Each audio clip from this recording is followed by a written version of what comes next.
रानी और जिन्न की रहस्यमयी कहानी। बहुत समय पहले की बात है। एक सुंदर और शक्तिशाली रानी अपने महल में अकेली रहा करती थी। वह इतनी आकर्षक थी कि उसकी सुंदरता की चर्चा दूर दूर तक थी। लेकिन उसकी एक रहस्यमयी आदत थी। हर पूर्णिमा की रात वह महल के सबसे ऊंचे कक्ष में जाकर अकेली बैठ जाती और वहां से अजीब और गरीब आवाजें आती। महल के नौकर चाकरों को यह बात हमेशा रहस्यमयी लगती, लेकिन किसी की हिम्मत नहीं थी कि वे रानी से पूछ सकें।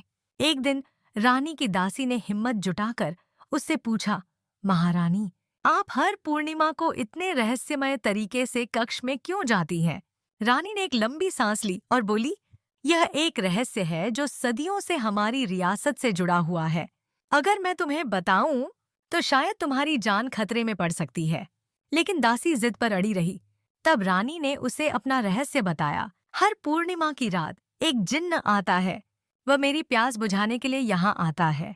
लेकिन यह कोई साधारण प्यास नहीं, यह आत्मा की प्यास है।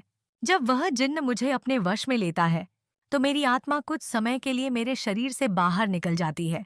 मैं अपने शरीर को छोड़कर एक अलग ही दुनिया में चली जाती हूँ, जहाँ सिर्फ अंधेरा और रहस्य है। दासी यह सुनकर कांप उठी। उसने डरते हुए पूछा, महारानी, यह सिलसिला कब तक चलता रहेगा? रानी ने कहा, जब तक मैं जिन्न से पूरी तरह मुक्त नहीं हो जाती। लेकिन यह आसान नहीं है, क्योंकि यह जिन्न मुझसे नहीं, मेरी आत्मा से प्रेम करता है। दासी ने एक उपाय सुझाया, अगर हम किसी संत महात्मा से मदद लें तो शायद आप इस बंधन से मुक्त हो सकती हैं। रानी को यह विचार पसंद आया। अगले पूर्णिमा से पहले उन्होंने एक महात्मा को बुलाया। महात्मा ने यंत्र मंत्र और तंत्र का उपयोग करके उस जिन्न को बुलाने की योजना बनाई।